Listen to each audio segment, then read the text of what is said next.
بسم الله الرحمن الرحيم الحمد لله الذي نزل الفرقان على عبده ليكون للعالمين نذيرا والصلاة والسلام على نبيه وصفيه الذي أرسله بالحق شاهدا ومبشرا ونذيرا وداعيا إلى الله بإذنه وسراجا منيرا وعلى أهل بيته الذين أذهب الله عنهم الرجس وطهرهم تطهيرا.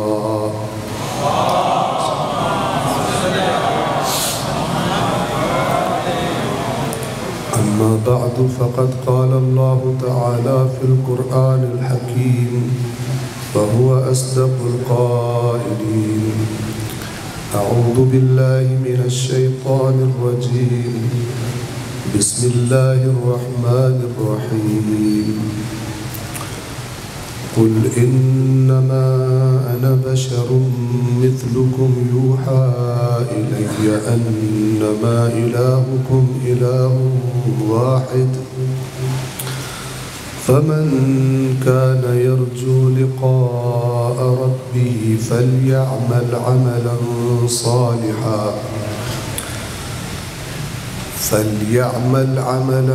صالحا ولا يشرك بعبادة ربه أحدا. صدق الله العلي العظيم. صلوات پر محمد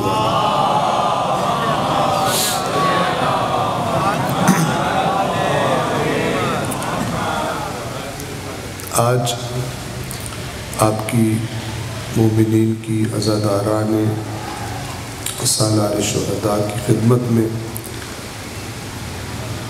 سورۃ الکہف کی آیت نمبر 110 جو اس سورہ مبارکہ کی آخری آیت ہے میں نے اس کی تلاوت کی ہے.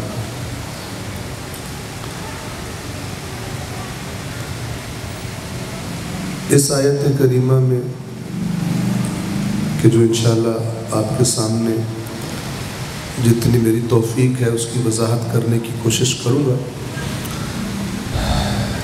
دین اسلام کی تعلیمات کا نچوڑ اور خلاصہ ہے. بالخصوص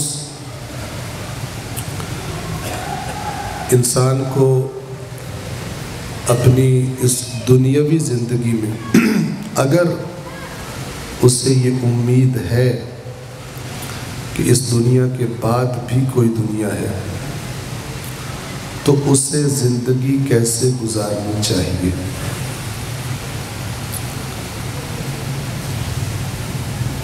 یہ جو باقی ماندہ میرے پاس وقت ہے کل کی مجلس اور پرسوں کی، اس میں سورۃ الکہف کی آیت نمبر 110 اور اسی آیت کریمہ کے ذیل میں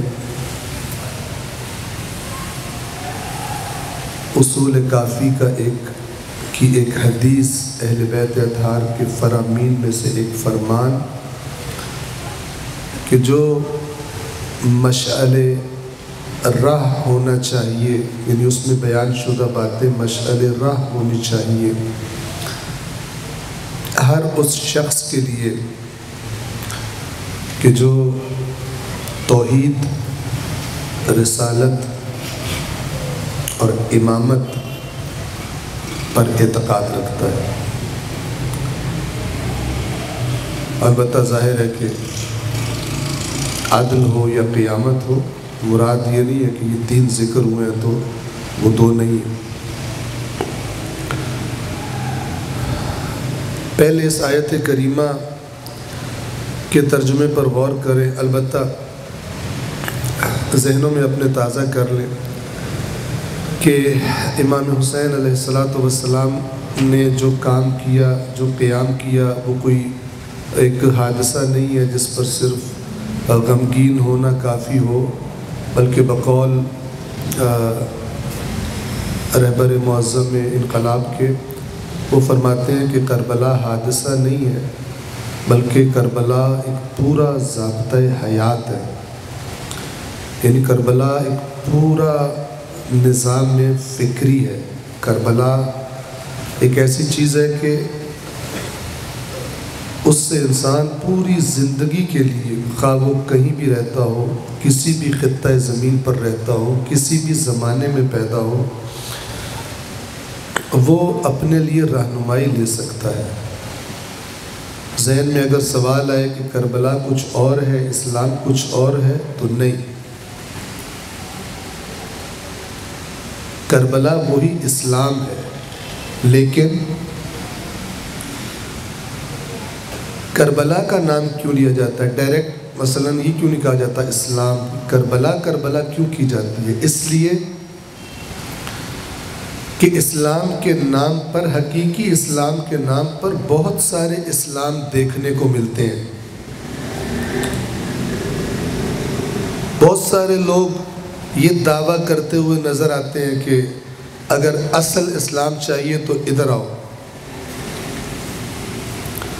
لیکن ہم آیات قرآن اور اللہ کے رسول کی رہنمائیوں کی روشنی میں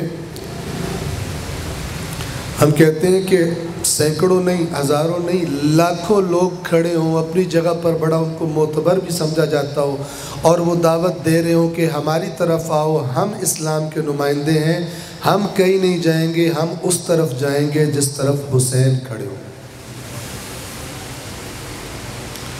یعنی ہم حسین والا اسلام۔ اس بات کی طرف آپ توجہ فرمائیں، آج بھی اسلام میں ہی بہت سارے مکاتب فکر ایسے ہیں جنہوں نے امام حسین کے زمانے میں جو واقعات اور حادثات پیش آئے، انہوں نے کہا کہ سارے ہی ٹھیک تھے، اپنی اپنی جگہ۔ توجہ فرما رہے ہیں، ایک چیز کہ جو اپنی جگہ پہ حقیقت رکھتی تھی، اس کا دائرہ اتنا وسیع کیا کہ جنہوں نے جان بوجھ کے بھی یا سستی سے ذمہ داری ادا نہیں کی تھی، ان کو بھی ڈیفینڈ کرنے کی کوشش کی۔ کیا کہا کہ امام حسین، بعض تو ایسے ظالم تھے انہوں نے کہا امام حسین ہی غلط تھے۔ یہ تو خیر بڑی خطرناک کیٹیگری ہے، اس کو تو سائڈ پہ رکھ دیں۔ ان کو تو خود برادران اہل سنت ہی بے قدر کافی جواب دے رہے ہوتے ہیں کہ تمہیں شرم کرنی چاہیے اور حیا کرنی چاہیے، یزید جیسے پلید کو ڈیفینڈ کرتے ہوئے حسین جیسے پاک کے مقابلے میں۔ اور میں آپ کی خدمت میں عرض کروں، کبھی کسی سے بھی بات ہو جو اس معاملے میں کنفیوز ہو، اس سے کہیں کہ جنت بڑی قیمتی چیز ہے نا، اور ہم نے ابدی زندگی وہاں گزارنی ہے، میں تجھے ایک مشورہ دیتا ہوں، تجھے پتہ ہے حسین کی کیا صفات تھی، تجھے پتہ ہے یزید کی کیا صفات تھی، بلکہ اللہ نے کچھ ایسا کر دیا ہے کہ تجھے فقط دونوں کے نام پتہ ہونا کافی ہے۔ تو حسین کو بھی ذہن میں رکھ، تو یزید کو بھی ذہن میں رکھ، اور ایک دفعہ شروع سے لے کر آخر تک اللہ کی کتاب پڑھ، اور ساری کتاب پڑھنے کے بعد یعنی ترجمے کے ساتھ پڑھ، اور پھر دیکھ کہ یہ کتاب حسین کے زیادہ قریب ہے، شخصیت حسین کے زیادہ قریب ہے، یا شخصیت یزید کے زیادہ قریب ہے۔ جس کے تجھے قرآن قریب نظر آئے تو اس کا انتخاب کر لے، اور جس سے قرآن تجھے دور نظر آئے اس کو چھوڑ دے۔ تو اللہ تبارک و تعالی کی ذات سب سے بہتر جانتی ہے کہ ایمانداری سے پڑھنے والے کو حسین اور قرآن قریب نظر آئیں گے، اور یزید اور قرآن بہت ایک دوسرے سے دور نظر آئیں گے۔ تو امام حسین حقیقی اسلام کے علم بردار ہیں، جس کی بنیاد توحید پر ہے، جو ہم نے گویا کہ ان تقاریر کا عنوان بھی ایک سلیکٹ کیا ہوا ہے۔ کیونکہ بعض لوگ یہ بھی بڑا اہم نقطہ ہے، سمجھ لیں اس کو. یہ بھی استاد شہید مرتضیٰ مطہری نے فرمایا ہے، البتہ وہ نہ بھی فرمائے، حقیقت یہی ہے. انہوں نے کہا کہ بعض لوگ اپنے غیر سنجیدہ رویوں کی وجہ سے اس طرح کی فکر انہوں نے بنا لی ہے، اڈاپٹ کر لی ہے، یا بعض لوگوں نے ان کو اس طرح دین بتایا ہے کہ ان کو امام حسین علیہ السلام اور ان کی عزاداری میں بہت زیادہ دلچسپی ہے، انٹرسٹڈ ہے، بہت زیادہ ایکٹیو نظر آتے ہیں، لیکن دین کے جو احکام ہیں، شریعت کے جو احکام ہیں، وہ ان کی زندگی میں ایسا لگتا ہے جیسے کوئی امپورٹنس زیادہ نہیں رکھتے.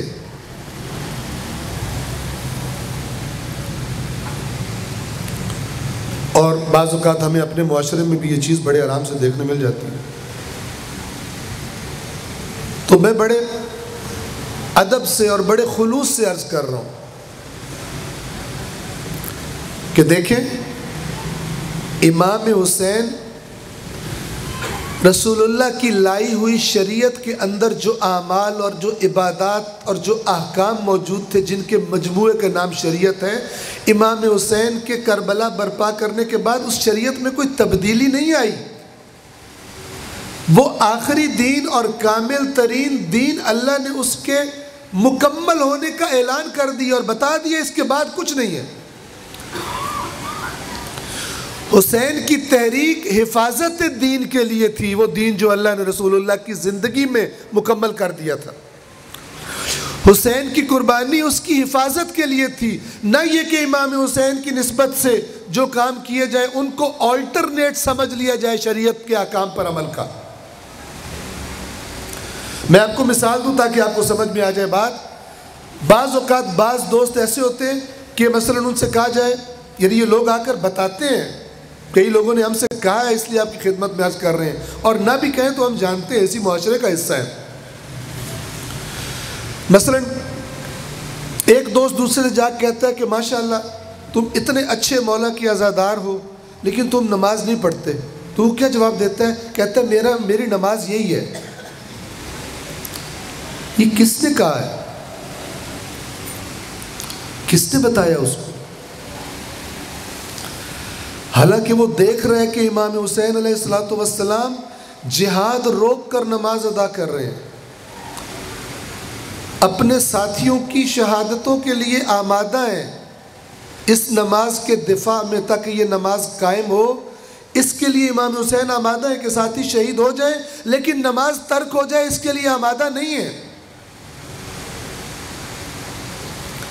کون سے ساتھی کہ ان جیسا اس وقت روئے زمین پر کوئی نہیں تھا.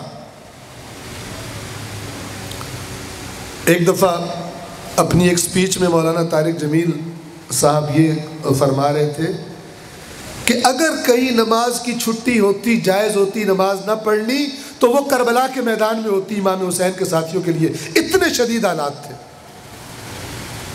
کہ وہاں نہ پڑھو، لیکن حسین نے وہاں بھی پڑھی.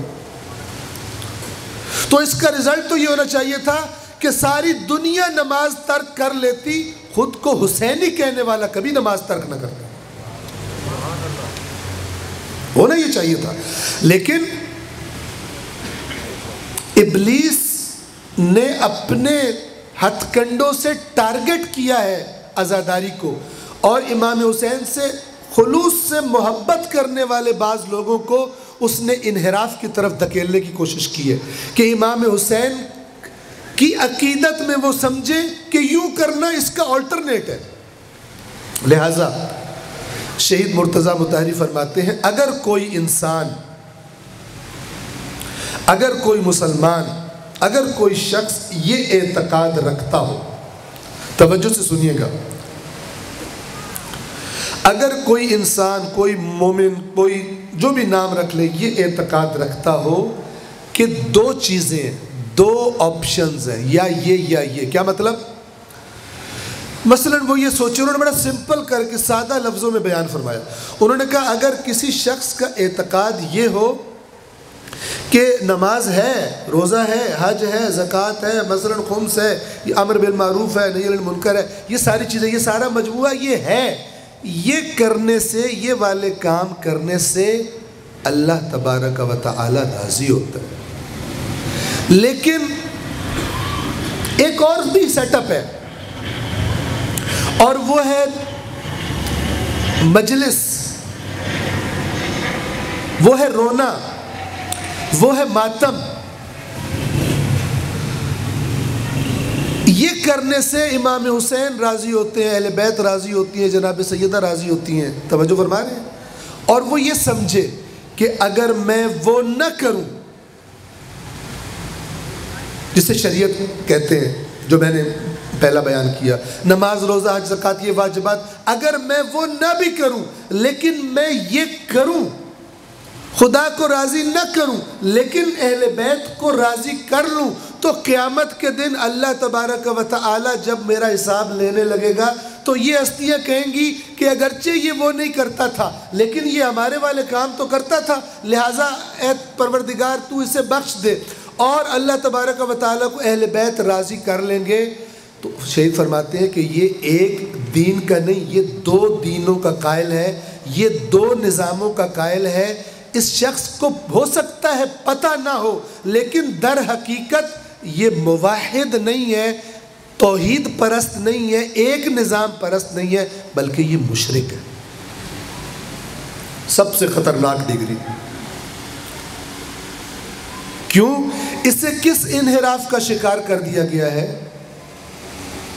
اس کو انحراف کا شکار کر دیا گیا ہے کہ اس نے وہ دین جس کو بچانے کے لیے ساری کربلا برپا ہوئی تھی، اس دین کو سمجھتا ہے کہ نہ بھی کروں تو کچھ نہیں ہوتا، حالانکہ اپنے اس عمل سے امام حسین کی جو قربانی تھی، وہ جو نتیجہ لینا چاہتے تھے اس قربانی سے، اپنے عمل سے اس شریعت کو ہلکا سمجھ کے، اس شریعت کو اس سے صرف نظر کر کے در حقیقت امام حسین کی اس قربانی کی بے قدری کر رہا ہے، حالانکہ سمجھ رہا ہے کہ میں ٹھیک کر رہا ہوں۔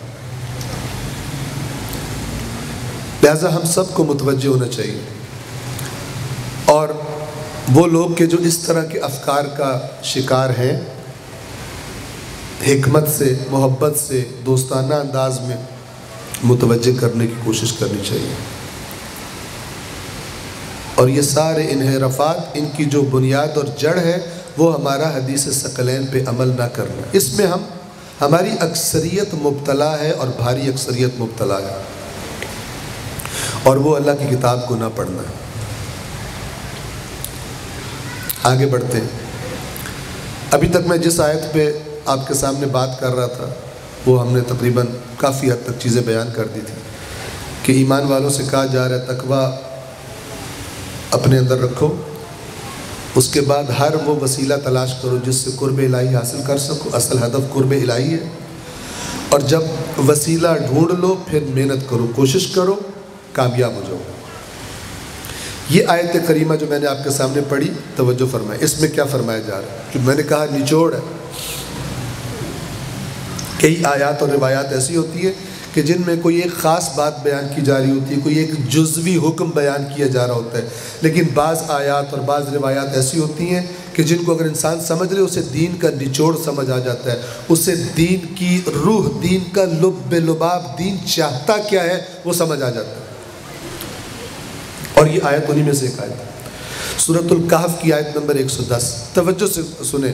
اور قرآن کی آیت کی کوئی بات بھی عجیب لگا کرے تو بے شک جو یہاں پہ بیٹھ کے ترجمہ میں کر رہا ہوں اس پہ آپ نہ ٹرسٹ کریں، خود جا کے قرآن کھول کے دیکھ لیں، اپنی پسند کا ترجمہ جا کے پڑھ لیں، اپنی پسند کی جا کے تفسیر پڑھ لیں۔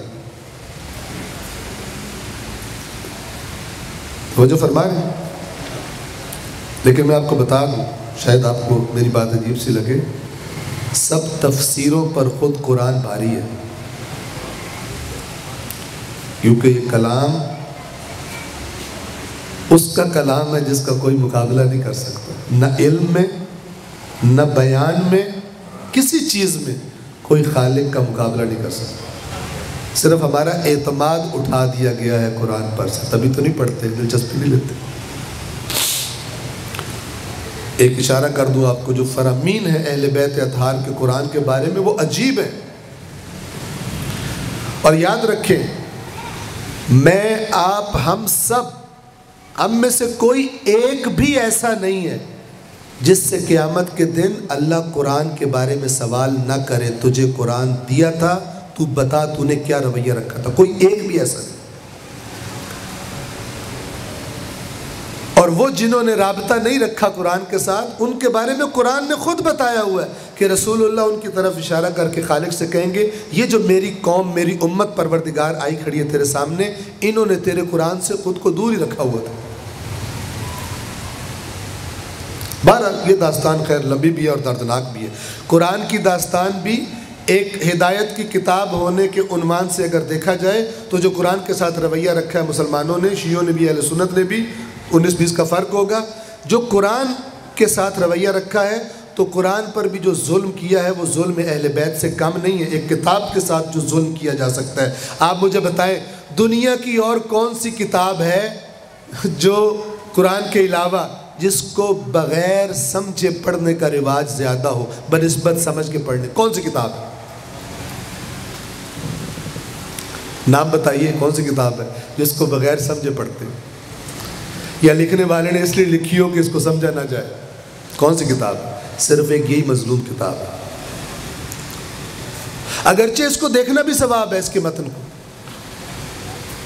اگرچہ جو عربی زبان جس کو نہیں آتی عربی میں پڑھ رہے ہیں، اور پڑھنا چاہیے، لازمی ہے، بہترین پڑھنا آنا چاہیے، وہ اپنی جگہ ثواب ہے. لیکن جو ظلم ہے اس کے ساتھ، وہ ظلم یہ ہے کہ خالق نے جس لیے یہ کتاب دی تھی اس لیے نہیں پڑھتے. یہ چھوٹا ظلم نہیں ہے، بہت بڑا ظلم ہے. تو اہل بیت اطہار نے فرمایا اللہ کے کلام کو، یہ سارا ترغیب دلانے کے لیے، پتہ نہیں ہمیں رغبت ہوئی کیوں نہیں، ہمیں رغبت دلائی کیوں نہیں گئی. فرمایا اللہ کے کلام کو باقی تمام کلاموں پر، یعنی اللہ کا کلام قرآن بمقابلہ باقی سب کلام،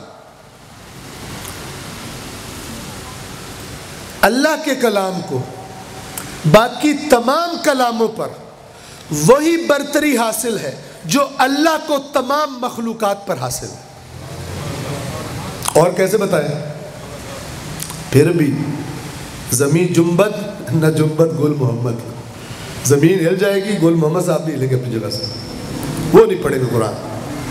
قرآن کی تعریف سنیں گے، خوش ہوں گے، یہ کریں گے، فلان کریں گے، پڑھیں گے نہیں.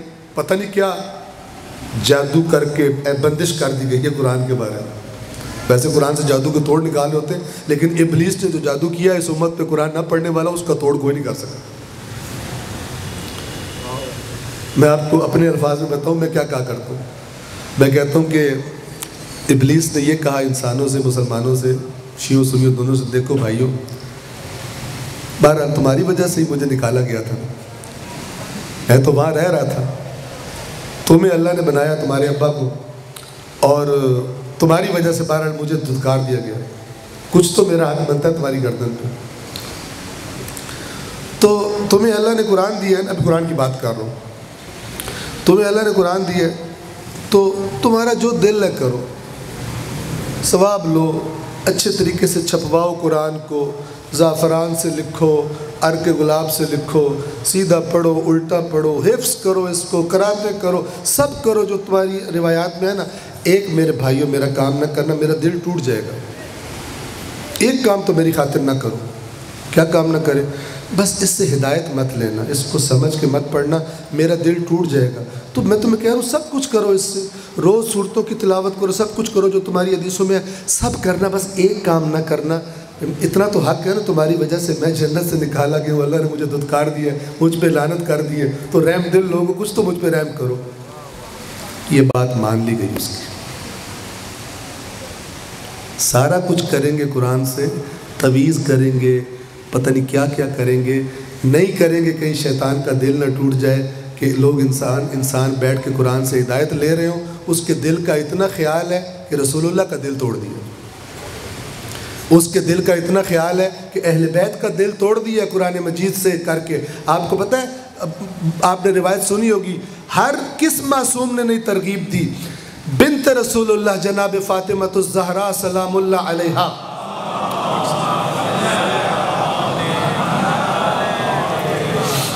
فرماتی ہیں اپنی ایک فرمان میں کہ تمہاری یہ فرمان کس لیے، سوچیں یہ کس لیے بولے جائے، کوئی اپنی بڑائی بیان کرنا مقصود تھی؟ نہیں، صرف یہ کہ ہم انہیں بتائیں ہمیں کیا چیزیں اچھی لگتی ہیں تاکہ ان کو بھی وہ چیزیں اچھی لگیں۔ فرمایا تمہاری دنیا سے 3 چیزوں سے مجھے محبت ہے۔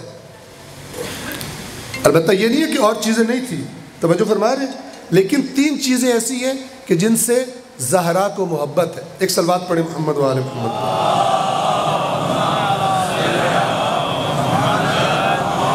3 چیزوں سے، تمہاری دنیا میں سے 3 چیزوں سے مجھے محبت ہے۔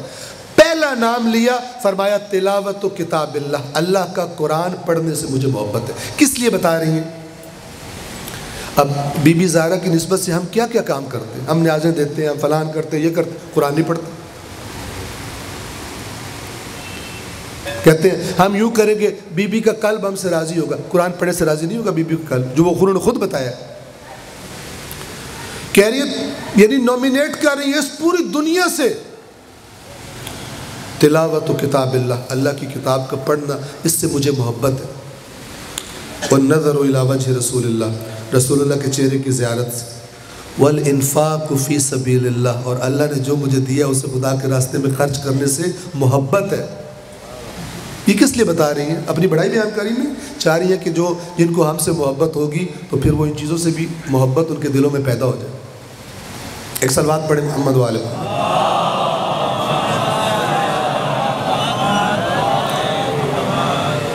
تو میں نے عرض کیا جب آپ قرآن سے اچھی طرح آپ بار بار پڑھیں گے، ایسے پڑھیں گے جیسے اپنے کورس کی کتابیں پڑھتے ہیں جو آگے بڑھ چکے ہیں، اپنے کالج سکول کے زمانے میں، تعلیم کے زمانے میں جیسے وہ کتاب پڑھا کرتے تھے جس کی سوالوں کے جواب دینے امتحان میں اور پاس کرنا ہے، چیزوں کو سمجھتے تھے۔ اگر اس طرح آپ قرآن مجید پڑھیں گے، پڑھتے رہے، کچھ عرصے کے بعد یہی قرآن کا متن آپ کو بتائے گا کہ یہ جو تفسیر فلان نے لکھی ہے یہ کہاں سے لائن سے اتر گیا، قرآن کچھ اور کہہ رہا ہے، مفسر صاحب کہیں اور چلے گئے۔ یہ جو مختلف تفاسیر میں آپ کو اختلافات نظر آتے ہیں یا نہیں ہے؟ آپ ایک مسلک کی تفسیر پڑھیں، آپ کو اللہ بھی اسی مسلک کا لگے گا۔ آپ دوسرے مسلک کی تفسیر پڑھیں گے، آپ کہیں نہیں اللہ اس مسلک کا نہیں ہے جو پہلے پڑھا تھا، اس مسلک کا اللہ ہے، اللہ بھی اسی مسلک کو فالو کرتا ہے۔ تیسری پڑھیں گے، آپ کہیں نہیں وہ دونوں غلط ہے، یہ تیسرا اللہ کا مسلک، یہ تیسرے وا اللہ کا کیا ہے؟ اللہ کا کلام بتائے گا۔ تبھی تو اہل بیت نے فرمایا، اس سے بڑھ کر اور کیا فرماتے کہ اوروں کی باتیں تو چھوڑو، وہ تو پرکھی جائے قرآن پر اللہ کیا فرما رہا ہے، اگر ہمارا نام لے کر بھی تمہیں کوئی کہے جب تک قرآن پر پرکھ نہ لو قبول نہ کرنا۔ اس سے بڑھ کے کیا بات ہے؟ تو ایک شیعہ کو تو اس میں بڑا احساس ہونا چاہیے، لیکن افسوس ہماری جو پروگرامنگ کی گئی ہے اس میں قرآن کی جگہ نہ ہونے کے برابر ہے، لیکن اسی طرح ہے کہ شیطان کا دل نہ ٹوٹے، اس سے ہدایت اور رہنمائی حاصل نہ کی جائے۔ بہت پچھتائیں گے، بدترین طریقے سے پچھتائیں گے وہ لوگ جو اس پروپیگنڈے کا شکار ہیں کہ قرآن سمجھ میں نہیں آتا، بدترین پروپیگنڈے کا شکار ہے، خطرناک زہر قاتل کا شکار ہے قرآن کے بارے میں، جو یہ سمجھتے ہیں جن کے ذہنوں میں یہ ہے، اور الٹی سیدھی سو کالڈ علمی دلیلیں ڈال دی گئی ہیں کہ جس کی وجہ سے قرآن کے متن پر سے ان کا اعتماد اٹھ گیا کہ ہم بھی اس سے کچھ گین کر سکتے ہیں۔ اللہ، رسول، اہل بیت تینوں کے مخالف عملی طور پر جو قرآن مجید کو ناقابل فہم سمجھتے ہیں کہ اس کو سمجھنا بڑا مشکل ہے۔ اللہ اعلان کر رہے ہیں ہم نے اس قرآن کو نصیحت کے لیے آسان کر دیا ہے کوئی نصیحت لینے والا؟ یہ وہ ہستی کہہ سکتی ہے کہ جس نے ایسی کتاب رکھی ہو جو اگلے کو سمجھ ہی نہیں آنی، اور پوچھے گا اللہ قیامت کے دن، کم از کم میری بات پہ ٹرسٹ کر کے کوشش تو کرتے دیکھتے کہ کیا سمجھ آتا ہے کیا سمجھ نہیں آتا۔ تم نے میری بات چھوڑ دی، تم نے دوسروں کی باتوں پر اتنا ٹرسٹ کیا کہ تم نے ان کی بات کو زیادہ وزن دے دیا، اور میری بات کو تم نے بے وزن کر کے اس قرآن سے دور زندگیاں گزار دی۔ اس کو قریب ہو کر دیکھنے کی میں نے کیا باتیں کی ہوئی ہیں، تم نے قریب ہو کر دیکھنے کی کوشش نہیں کی۔ پچھتائیں گے، قرآن میں لکھا ہے پچھتائیں گے۔ صلوات پڑھیں محمد و آل محمد۔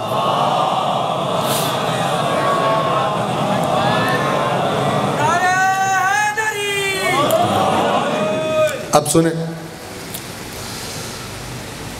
اس آیت کو بیان کرنے کے لیے یہ باتیں میں نے جیسے زمین میں ہل چلاتے ہیں اس طور پر میں نے کی ہیں تاکہ ذرا ذہن آمادہ ہو جائے۔ اب دیکھیں اس میں کون سی بات سمجھ میں نہیں آ رہی۔ ہاں، آپ نے کچھ اور سنا ہو پھر بھی سمجھ نہیں آتا، ایسے کہتے ہیں یہ تو پہلی دفعہ سن رہا ہوں، پہلی دفعہ سن رہا ہوں، تو قرآن تو 14 سال پہلے والا ہے۔ اگر آپ میری طرف وہی آتی ہے یہ کہ تمہارا پروردگار، تمہارا معبود الہ، الہ کا معنی کیا ہوتا ہے؟ جو ہم کہتے ہیں لا الہ، الہ کا معنی کیا ہے؟ معبود، معبود کا مطلب ہے جس کی عبادت کی جاتی ہے۔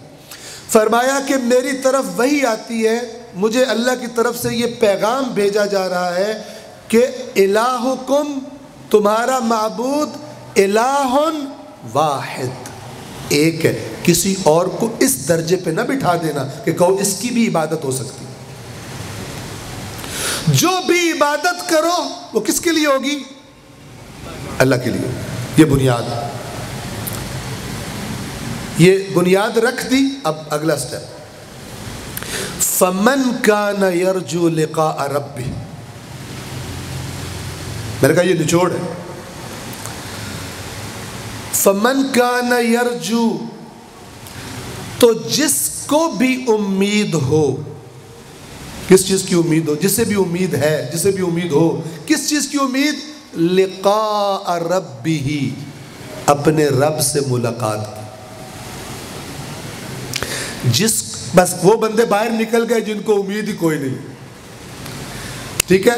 جو بندہ یہ سمجھتا ہے کہ اللہ سے کوئی ملاقات نہیں ہونی، کوئی آخرت نہیں ہے، تو اس کے لیے ان کو اللہ نے پہلے سائڈ پہ کر دیا۔ ہاں، جو سمجھتا ہے کہ اسے امید ہے کہ اس نے ملاقات کرنی ہے اللہ سے، اس سے بات ہو رہی ہے۔ اور میرے خیال ہے ہم میں سے کوئی نہیں ہے جو کہے کہ بس مر کے ختم ہو جانا۔ فَمَنْ كَانَ يَرْجُو لِقَاءَ رَبِّهِ، پس جس کو بھی امید ہو اپنے رب سے ملاقات کی، وہ کیا کرے؟ فَلْيَعْمَلْ عَمَلًا صَالِحًا، تو اسے چاہیے کہ وہ نیک اعمال انجام دے اس دنیا میں۔ آیت وسیلہ کیا تھی؟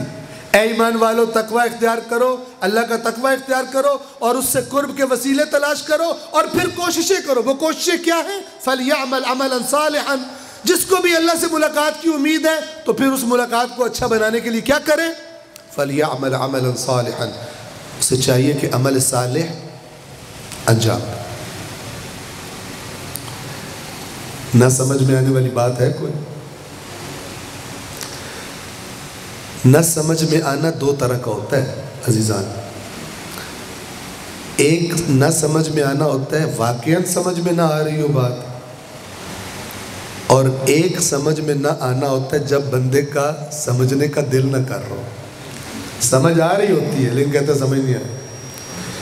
یہ جو ہوتا ہے نا سمجھ نہیں آیا، یہ کفار مکہ رسول اللہ سے کہتے تھے ہمیں نہیں سمجھ آتی آپ کی بات، سمجھ آ رہی ہوتی تھی لیکن ماننے کا دل نہیں کرتا تھا، کہتے تھے سمجھ نہیں آتی۔ مثال آپ کو دے دوں، آپ کے پاس کوئی پلاٹ ہے، کوئی چیز ہے، کوئی گاڑی ہے، کوئی موٹر سائیکل ہے، توجہ فرمائیں، یہ میں چونکہ یہ والا جملہ میں نے تقریباً کراچی میں سنا ہوا ہے تو اس لیے میں یہاں پہ بول رہا ہوں، دوسری جگہ بھی ہوتا ہے لیکن یہاں بھی کسی دوست سے سنا تھا تو وہ مجھے مثال یہ ذہن میں آ جاتی ہے۔ آپ نے اپنی بائک بیچنی ہے یا گاڑی بیچنی ہے یا پلاٹ بیچنا ہے تو آپ کو آفر آتی ہے اتنا، ٹھیک ہے نا، تو آپ اپنے دوست سے مشورہ کرتے ہیں اور کیا کہتے ہیں اس کو؟ یار مجھے تو نہیں سمجھ، میری سمجھ میں تو نہیں آ رہا، اور پتہ ہے اس نے اتنی آفر کی کیوں سمجھ میں نہیں آ رہا، یعنی اس پر دینے کا دل نہیں کر رہا میرا، اتنی قیمت پر چیز بیچنے کا، ٹھیک ہے، میرا دل نہیں کر رہا، لیکن بول رہا کیا ہے؟ مجھے نہیں سمجھ آ رہا۔ تو بعض اوقات جب انسان کا قبول کرنے کا دل نہیں کرتا تو کہتا ہے مجھے سمجھ میں۔ تو جب رسول اللہ آیات قرآن سناتے تھے، جس آئیڈیالوجی پہ وہ لوگ زندگیاں گزار رہے تھے، کہتے تھے ہمیں تیری باتیں سمجھ میں، اور اللہ کہتا ہے وَهُمْ يَعْلَمُونَ، جبکہ انہیں اچھی طرح پتہ تھا کیا کہہ رہے ہیں، سب کلیئر تھا، لیکن دل مانتے نہیں تھے، وہ جو عادتیں تھی وہ چھوڑنے کا دل نہیں کرتا تھا، کہتے تھے تھوڑی سی لچک کریں، تھوڑی سی ہم لچک کریں گے، خوشی خوشی زندگی گزاریں گے، تھوڑا آپ ڈھیلے پڑے، رسول اللہ کو کہتے تھے تھوڑا آپ ڈھیلے ہوتے اور آگے چلیں گے۔ فمن، اب یہ خالق فرما رہا ہے، فمن کان یرجو لقاء ربہ، جسے امید ہے، جو یہ امید رکھتا ہے کہ اس کی رب سے ملاقات ہونی ہے تو پھر اس ملاقات کے لیے کیا کرے؟ فَلْيَعْمَلْ عَمَلًا صَالِحًا، تو اسے چاہیے کہ نیک اعمال بجا لائے۔ اور کیا کرے؟ کس بات کا خیال رکھے؟ نچوڑ، وَلَا يُشْرِكْ بِعِبَادَةِ رَبِّهِ أَحَدًا، اور جو کام وہ عبادت سمجھ کے کر رہا ہے قرب الہی کے لیے، وہ پھر صرف اللہ کے لیے ہو، اپنے رب کی عبادت میں کسی کو شریک نہ کرے۔ اس کی میں مثال دے دوں، نماز علامت ہے عبادت کی، ٹھیک ہے نا؟ تو آپ کیا نیت کرتے ہیں؟ بلکہ قریب سے سمجھاؤں آپ جاتے ہیں کربلا، اللہ بار بار نصیب کرے سب کو۔ آپ کربلا جاتے ہیں، آپ ذریعہ امام حسین کے پاس کھڑے ہوتے ہیں، 2 رکعت زیارت نماز امام حسین پڑھنے لگتے ہیں، کیا نیت کرتے ہیں؟ فرق سمجھا رہا ہوں آپ کو۔ وَلَا يُشْرِكْ بِعِبَادَةِ رَبِّهِ أَحَدًا، اس میں رسول اللہ اہل بیت سب شامل ہیں، عبادت میں کوئی شریک نہیں بن سکتا۔ تو آپ نیت کرتے ہیں وہاں کھڑے ہو کر 2 رکعت نماز زیارت امام حسین علیہ السلام پڑھتا ہوں قربتاً، آگے واو بھی نہیں لگا سکتے، قربتاً اللہ ورسول وفت نہیں، شرک۔ سمجھ رہے میری بات؟ وَلَا يُشْرِكْ، جو اپنے رب سے ملاقات کی امید رکھتا ہے وہ عمل صالح کرے اور خالصتاً خدا کے لیے کرے۔ خالصتاً کس کے لیے کرے؟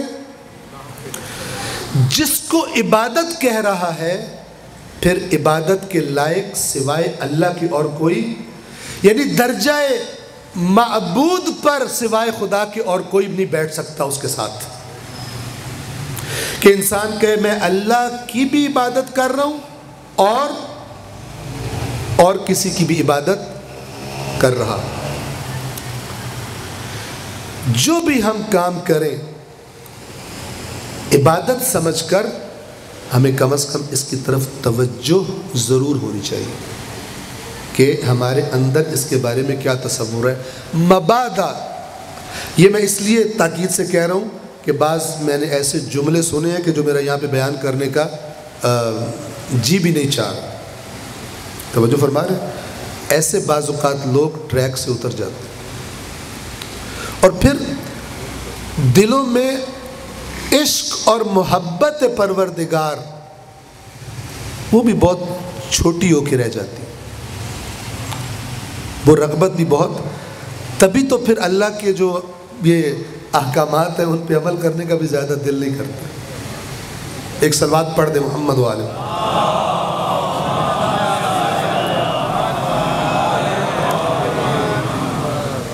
بس آیت کا ترجمہ اور بہرحال جس قدر اس وقت میں میری توفیق تھی اس کی وضاحت میں نے آپ کی خدمت میں عرض کر۔ اب اس آیت کو آپ ذہن میں رکھیں کہ اللہ یہ فرما رہا ہے کہ جس کو بھی اپنے رب سے ملاقات کی امید ہے وہ عمل صالح انجام دے اور اپنے رب کی عبادت میں کسی کو اس کا شریک نہ بنائے۔ تو سوچے کہ بعض نے مجھ سے پوچھا کیونکہ کہ یہ اللہ سے ملاقات سے کیا مراد ہے؟ تو آپ قرآن کریم کی اگر آیات کو پڑھیں گے تو آیات قرآن سے خود بخود آپ کو اس ملاقات کا بھی پتہ چل جائے گا۔ قرآن مجید کے 29ویں جز میں ایک سورت ہے سورۃ الانشقاق۔ بسم اللہ الرحمن الرحیم۔ اذا السماء انشقت وأذنت لربها وحقت وإذا الأرض مدت وألقت ما فيها وتخلت وأذنت لربها وحقت یا ایہا الانسان، اے انسان، انک کادح الی ربک کدحا، تو بڑی کوشش سے بڑی تیزی کے ساتھ اپنے رب کی طرف جا رہا ہے، فملاقیہ، تو تو اس سے مل کے رہے گا. تیری ملاقات اپنے رب سے ہو کے رہے گی. سوال، اس ملاقات سے کیا مراد ہے؟ ہم ملاقات سے ہمارے ذہن میں کیا معنی آتا ہے؟ ایک بندہ لاہور ہے، ایک بندہ کراچی ہے، یا لاہور والا کراچی ہے یا کراچی والا لاہور جائے، دونوں کی ملاقات ہوتی ہے. ایسے ہی ہوتا ہے نا بھائی. اللہ تو کہہ رہا ہے وَنَحْنُ أَقْرَبُ إِلَيْهِ مِنْ حَبْلِ الْوَرِيدِ، ہم انسان کی شہ رگ جان سے زیادہ اس کے نزدیک ہیں. تو یہ تو جدائی نہیں ہے، پھر ملاقات کا کیا معنی ہے کہ نہیں؟ وَلَقَدْ خَلَقْنَا الْإِنسَانَ، ہم نے انسان کو خلق کیا. وَنَعْلَمُ مَا تُوَسْوِسُ بِهِ نَفْسُهُ، خلق کر کے کوئی ہم اور وہ دور نہیں ہوئے. جب اس کا نفس اسے کوئی وسوسہ کرتا ہے ہمیں وہ بھی پتہ ہوتا ہے. اللہ تعالیٰ تو وہاں بھی ہے. یعنی انسان کے اندر ابھی دنیا میں کسی کو پتہ نہیں چلا، اس کے نفس نے کسی خرابی کا وسوسہ شروع کیا، کر لے بڑا مزہ آتا ہے. اللہ فرما رہا ہے ہمیں وہ بھی علم ہوتا ہے. کیوں؟ وَنَحْنُ أَقْرَبُ إِلَيْهِ مِنْ حَبْلِ الْوَرِيدِ، یہ جو اس کی شہ رگ جان ہے ہم اس سے زیادہ قریب ہیں انسان کے. تو پھر یہ جدائی تو جس انسان سے ملاقات ہوتی ہے وہ تو اوپر سے آ کے دوسرے کو ملتے ہیں، شہ رگ جان سے تو قریب نہیں ہو جاتے. تو جو شہ رگ جان سے زیادہ قریب ہے پھر اس سے ملاقات کرنا کیا معنی رکھتا ہے؟ ملاقات تو تب ہوتی ہے جب جدائی ہو. تو پھر اللہ تبارک و تعالیٰ وہیں سورہ انشقاق میں ایک جگہ بتا رہا ہوں آپ کو کہ تو اپنے رب کی طرف بڑی تیزی سے جانے کی کوششیں کر رہا ہے، اس کی طرف ہر لمحہ ہماری زندگی کا ہمیں اس ملاقات سے قریب کر رہے ہیں. تو اس سے ملاقات کر کے رہے گا. اور وہ ملاقات کیا ہے؟ توجہ فرمائے. فَأَمَّا مَنْ أُوتِيَ كِتَابَهُ بِيَمِينِهِ، جس کا اعمال نامہ، جس کی کتاب اس کے دائیں ہاتھ میں دی جائے گی، یہ ہے وہ ملاقات. کتاب دائیں ہاتھ میں دی جانے کا مطلب کیا ہے؟ اس کو یہ پتہ چل جائے گا کہ میں پاس ہو گیا ہوں، ورنہ میرے دائیں ہاتھ میں کتاب نہ دی جاتی. فَأَمَّا مَنْ أُوتِيَ كِتَابَهُ بِيَمِينِهِ، تو جس کو اس کا اعمال نامہ، اس کی کتاب اس کے یمین میں، یمین کہتے ہیں رائٹ ہینڈ کو، دائیں ہاتھ میں دی جائے گی. فَسَوْفَ يُحَاسَبُ حِسَابًا يَسِيرًا، تو جلدی جلدی اس کا حساب کر لیا جائے گا، بڑا آسان سا حساب. اس کا حساب کوئی مشکل حساب ہونا ہے. اعمال تولے جائیں گے، فلان ہوگا، سب کچھ ہوگا. توجہ فرما رہے ہیں. لیکن میں اپنے لفظوں میں، خدا جانے وہاں پہ کیا ہونا ہے، لیکن جو انسان تصور کر سکتا ہے، کیونکہ اللہ کہہ رہے ہیں نا بڑا آسان سا، جلدی جلدی آسان سا حساب اس کا ہوگا. یعنی فرشتوں مثلا بیٹھے ہوں گے نا، یہاں پہ آپ کی انٹری کرنی ہے، یہ معاملہ آپ کا صحیح تھا صحیح، تو فرشتے کہیں گے آئیں بس ہمیں صرف بتا دیں، ہمیں پتہ ہے کہ آپ ٹھیک بندے ہیں.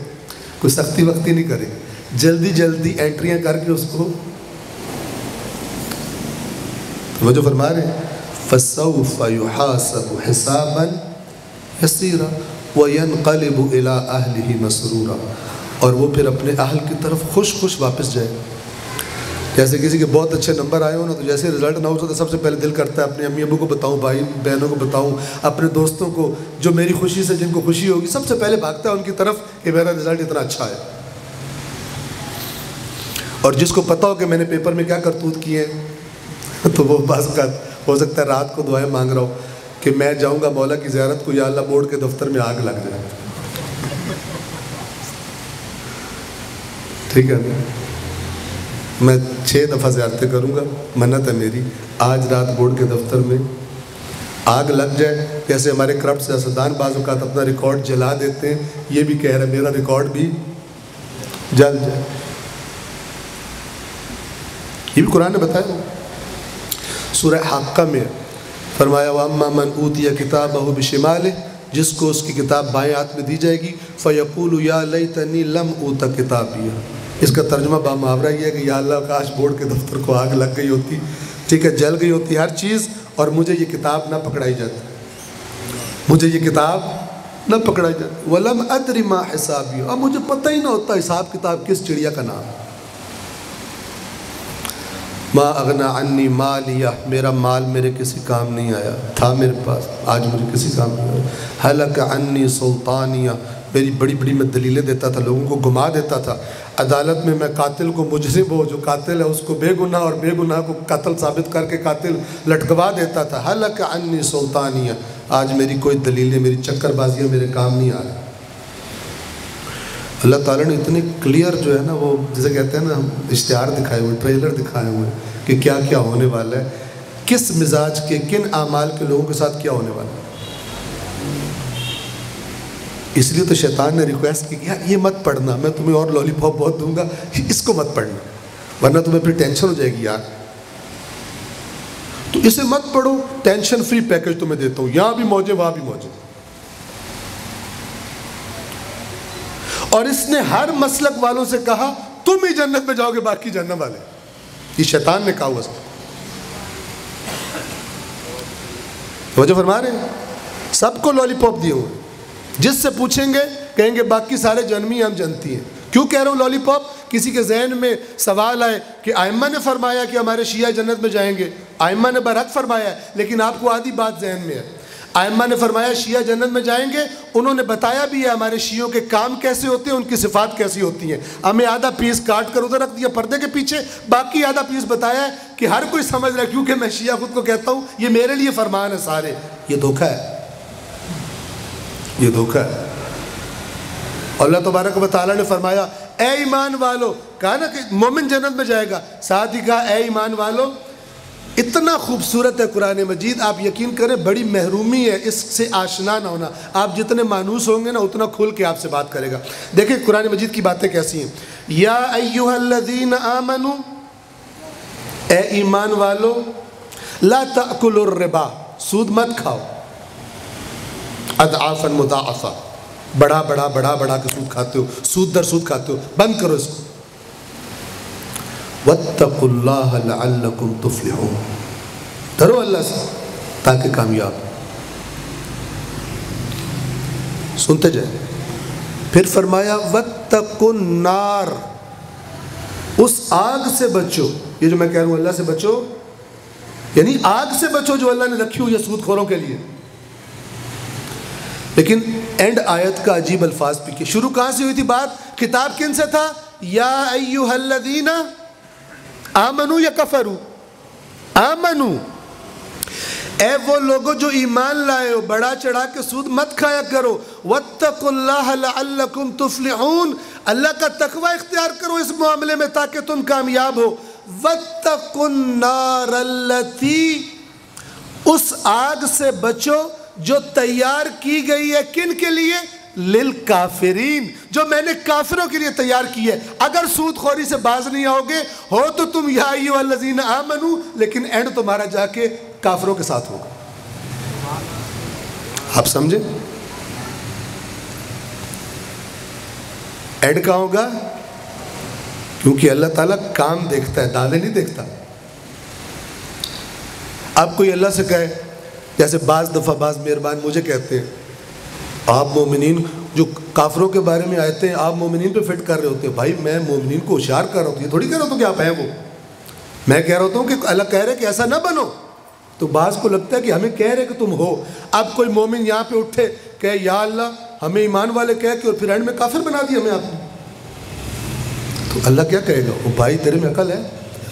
میں نے کہا اے ایمان والو یہ حرکت نہ کرو ورنہ اینڈ تمہارا بھی وہی ہوگا جہاں کافروں کا اینڈ ہونا ہے۔ سمپل، یا ایھا الذین آمنوا، یا ایھا الذین آمنوا لا تأکلوا الربا اضعافا مضاعفا واتقوا اللہ لعلکم تفلحون واتقوا النار التی اعدت للکافرین، اس آگ سے بچو جو کافروں کے لیے تیار کی گئی ہے۔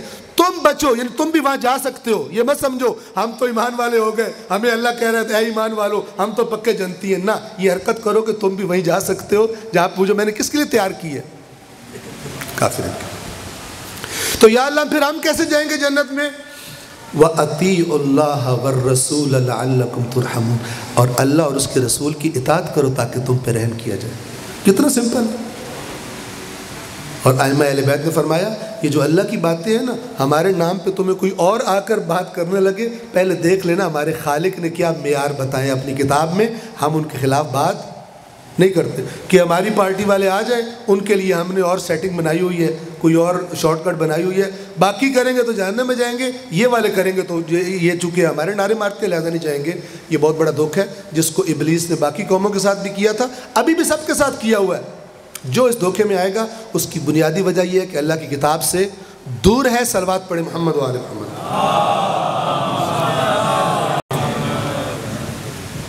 بہت قیمتی ہے اور حق رکھتا ہے اور یہاں پر آگے بڑھے گی، لہذا اللہ تبارک و تعالیٰ نے، اللہ کے رسول نے، اہل بیت اطہار نے ہمیں تاکید فرمائی، لب لباب قرآن کریم سے تمسک، اہل بیت اطہار سے، محمد و آل محمد سے تمسک، اور مکتب اہل بیت کی بنیاد ہی یہی ہے۔ مجھ سے لوگ پوچھتے ہیں بعض اوقات کہ شیعہ مذہب کی نا کوئی سب سے بہترین کتاب بتائیں، میں کہتا ہوں قرآن کو۔ تو یہ کیسے قرآن کیسے بہترین کتاب ہو؟ تو اور شیعہ مذہب کی کون سی کتاب ہے؟ کون سی کتاب ہے جو انفارمیشن کی اوتھینٹسٹی میں قرآن کا مقابلہ کر سکتی ہے؟ ایسے تربیت کیے گئے ذہنوں کو۔ ابھی ماہ مبارک رمضان میں ایک جگہ دروس ہو رہے تھے قرآن کے، تو ایک کوئی درس میں کچھ باتیں کسی مومن کو بڑی پسند آئی، بڑے وجد میں، بڑے جذبے میں آئے میرے پاس جب میں گاڑی میں بیٹھ رہا تھا، تو مجھے کہتے ہیں اب آپ نے اتنی پیاری بات، حالانکہ میں وہ بیان کر رہا تھا، آیات پڑھ پڑھ کے بیان کر رہا تھا، کہتے ہیں آپ نے اتنی پیاری باتیں کی ہیں، آپ ان کو کسی کتاب میں لکھ دیں۔ میں نے کہا بھائی کتاب جس کتاب سے میں پڑھ کے بتا رہا ہوں، نہیں وہ تو ٹھیک ہے، وہ تو ماشاءاللہ وہ تو ہے ہی کتاب، لیکن آپ کو کتاب لکھ دیں۔ ایسا ذہنوں میں ٹھپا سیل مور لگا دی گئی ہے کہ قرآن نہیں پڑھا جا سکتا۔ میرے جیسا کوئی لنگڑا لولا لکھے تو وہ سمجھ آ جائے گا، لیکن خالق کائنات کا کلام وہ سمجھ میں نہیں آتا۔ اتنی بڑی بےہودگی ہے یہ، اللہ کی قسم، کہ اس سے بڑی بےہودگی ہو کوئی نہیں سکتا۔ اتنی بڑی بےہودگی، اور یہ جسارت ہے اور گستاخی ہے ذات خالق کی کہ دوسرے کتابیں لکھیں، اور بڑی اچھی کتاب، اللہ کا لکھا ہوا نہ ہے پسند، وہ صرف چومنے کے لیے، برکتوں کے لیے، جناب گھول کے پینے کے لیے، تویزیں بنانے کے لیے۔ ایک صاحب کو میں نے دیکھا، اس کو قرآن کھولا ان کے گھر میں تو اندر نوٹ پڑا ہوا تھا، اس زمانے میں وہ 500 کا نوٹ۔ تو میں نے کہا یہ کیوں؟ کہتے جی اس سے نا برکت ہوتی ہے، یعنی اندر پیسے رکھنے سے پیسے زیادہ ہو جاتے ہیں، اس لیے اتر۔ اتنی نچلے لیول کی چیزیں جو ہے وہ اس کے لیے اللہ تبارک و تعالیٰ کی یہ عظیم کتاب، اس کا استعمال کیا تھا۔ اور وہی الٹیمیٹلی وہی بات آتی ہے کہ سب کچھ ٹوٹ جائے، ابلیس کا دل نہ ٹوٹے، کہ اللہ تبارک و تعالیٰ جہاں سے ہدایت دینا چاہتا ہے ہم وہاں سے ہدایت لینا شروع کر دیں۔ آج کے لیے میری عرائض تمام، انشاءاللہ عرض کیا کہ وہ روایت ہے وہ آپ کی خدمت میں عرض کروں گا، اور آپ دیکھیں گے کہ عین قرآن جو میں نے باتیں بیان کی، عین قرآن بالکل اسی طرح جو قرآن نے بیان کیا وہی 5ویں امام کی روایت آپ کی خدمت میں عرض کروں گا۔ 7ویں محرم تھی آج، اسی بات جو میں کر رہا ہوں اسی سے اہل بیت اطہار کی مصیبت کے ذکر کو جوڑتا ہوں۔ ابھی تک جو میں نے پڑھا نا وہ قرآن کے مصائب تھے، قرآن کے مصائب تھے۔ اللہ کرے وہ دن بھی آ جائے کہ ہم قرآن مجید سے اپنی دوری پر بھی رویا کریں، قرآن مجید سے دوری کا احساس بھی ہمیں رلائے کہ ہمارے ساتھ کیا ہو گیا،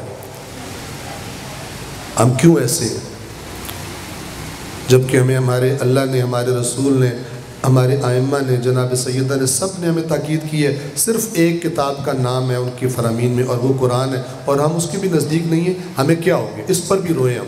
تو یہ مصائب قرآن تھے۔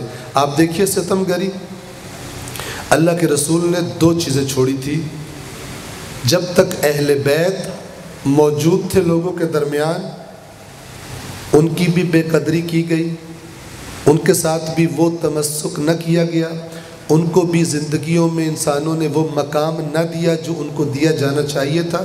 اور آج اہل بیت ہمارے درمیان اس طرح سے نہیں ہے، توجہ فرما رہے ہیں، لیکن اللہ کی کتاب ہے اور اللہ کی کتاب بھی اسی طرح تنہا ہے تقریباً،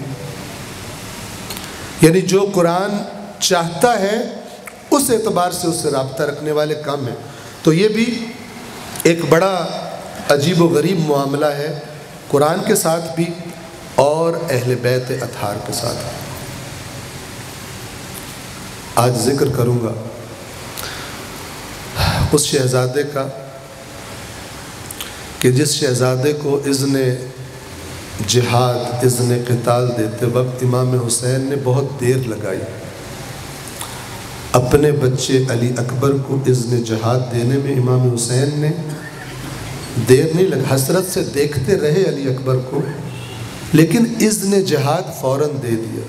لیکن یہ شہزادہ جس کا نام قاسم ہے، جب یہ اجازت مانگنے کے لیے آئے، امام حسین اجازت نہیں دے رہے تھے۔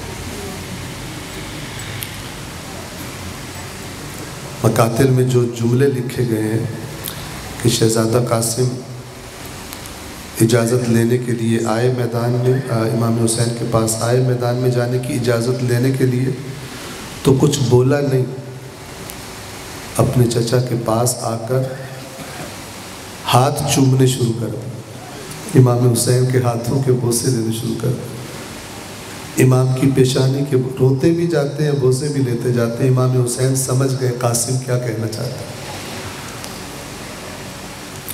لیکن فرماتے ہیں قاسم تیرے بابا نے شہادت کے وقت اپنے بچوں کو میرے سپرد کیا تھا اور فرمایا تھا حسین میرے بعد میرے بچوں کا خیال رکھنا، میرے بعد میرے بچے آپ کے سپرد۔ یہ روایت آپ سنتے رہتے ہیں، جب امام حسن کے جگر کے ٹکڑے کٹ کٹ کر لبوں سے باہر آ رہے تھے، امام حسین اپنے بھائی کے پاس پہنچے تھے تو امام حسن کے چھوٹے چھوٹے بچے بستر کے ارد گرد بیٹھے ہوئے تھے کہ ان قریب یتیم ہو جائیں گے۔ تو اس وقت حسن مجتبیٰ نے اپنے بھائی حسین سے فرمایا تھا حسین میں جا رہا ہوں، میرے پیچھے میری اولاد آپ کے سپرد ہے۔ یہی یاد آتا ہوگا حسین کو جب قاسم کو جہاد کے لیے بھیجنے کا خیال آتا ہوگا، لیکن عزاداروں مقاتل میں یہ لکھا گیا کہ جب شہزادہ قاسم کو اجازت نہ ملی بار بار کوشش کرنے کے باوجود، تو ایک دفعہ واپس خیمے میں چلے اپنی ماں بی بی ام فروہ کے پاس اور جا کر کہتے ہیں میں نے جتنی کوشش کی ہے چچا حسین مجھے اجازت جہاد نہیں دے رہے۔ بی بی فرماتی ہیں قاسم تجھے یاد ہے تیرے بابا نے اپنی شہادت کے وقت تجھے ایک تعویذ دیا تھا، اس پر کچھ تحریر تھا اور انہوں نے تجھ سے کہا تھا کہ جب تجھ پر زندگی میں کوئی کڑا وقت آ جائے، کوئی مشکل وقت آ جائے تو اس تعویذ کو کھول کے پڑھ لینا۔ اس تعویذ کو کھول، شہزادے نے اس تعویذ کو کھولا، تحریر پڑھی، حسن مجتبیٰ کی تحریر لکھی تھی کہ بیٹا قاسم اگر تیری زندگی میں کوئی وقت ایسا آئے کہ میرا بھائی حسین دشمنوں کے نرغے میں گھرا ہو تو جہاد کو کبھی ترک مت کرنا، میرے بھائی حسین کو اکیلا مت چھوڑنا۔ اب شہزادہ قاسم کے چہرے پر اطمینان کے آثار آ گئے، گویا اب حسین مجھے اجازت دینے سے مجھے منع نہیں کر سکیں گے۔ وہ تحریر لے کر چلے، ایک بھائی کو دوسرے بھائی کی تحریر پیش کی، امام حسین نے حسن مجتبیٰ کی تحریر کو پڑھا اور اس کے بعد مقاتل لکھتے ہیں کچھ بولے نہیں، اپنی باہوں کو قاسم کی گردن میں ڈالا، قاسم کی باہیں اپنی گردن میں ڈالی۔ عزاداروں مقتل کے الفاظ ہیں، یہ دونوں چچا بھتیجا اس قدر روئے کہ غش کھا کر زمین پر گر گئے۔ معلوم تھا نا کہ تھوڑی دیر کے بعد کیا ہونے جا رہا ہے۔ بالآخر امام حسین نے تیار کیا امام حسن کی امانت کو۔ شہزادہ قاسم جہاد کے لیے خیموں سے نکلے مقتل میدان کی جانب۔ حمید ابن مسلم ایک راوی ہے، لشکر اشقیاء میں تھا، یہ روایت کرتا ہے کہ جب شہزادہ قاسم جہاد کے لیے نکلا تو ہم جو اس طرف تھے آپس میں باتیں کرنے لگے کہ یہ کون چاند کا ٹکڑا ہے جو وہاں سے اس طرف آ رہا ہے۔ شہزادے کا چہرہ ایسا تھا کہ جیسے چاند کا ٹکڑا ہو۔ عزاداروں یہ چاند کا ٹکڑا بنو ہاشم کا، یہ آیا میدان میں، شجاعت کے جوہر دکھائے۔ امام حسین انتظار میں ہے کہ اچانک قاسم کی صدا بلند ہوتی ہے، یا اماں ادرکنی، اے چچا حسین اپنے قاسم کی خبر لیجئے۔ میرا مظلوم مولا قاسم کی طرف دوڑا۔ عزاداروں عجیب ہے نا امام حسین کی مصیبت، اسی اسی کے بابا کو، شہزادہ قاسم کے بابا کو بدن سے تیر نکال کر بقیع میں دفنایا تھا، آج اسی کی امانت کی لاش اٹھانے کے لیے حسین آ رہا ہے۔ مدد کے لیے پکارا شہزادے نے امام حسین کو، جب قریب آئے دیکھا ایک شخص تلوار لے کر کھڑا ہے، اسی کے وار سے شہزادہ گھوڑے سے گرا تھا۔ امام حسین نے اس لعین پر حملہ کیا، اس کا بازو کٹ گیا۔ اس لعین نے اپنے ساتھیوں کو مدد کے لیے پکارا۔ عزادارو امام حسین ابھی اس پر حملہ کر رہے تھے، ادھر سے قاسم کی لاش پر گھوڑے دوڑ گئے، ان لعینوں نے اکٹھے ہو کر حملہ کیا۔ اب جو امام حسین نے دیکھا، جب غبار چھٹا، دیکھا امام حسن کی امانت کا پامال لاشا کربلا کی ریت پر پڑا ہے۔ میرا مولا حسرت کے ساتھ قریب گیا، ان سے خطاب کیا، بیٹا قاسم تیرے چچا کے لیے کتنا سخت ہے کہ تو مدد کے لیے پکارے اور تیرا چچا دیر سے پہنچے، اور جب پہنچے بھی تو تیری کوئی مدد نہ کر سکے۔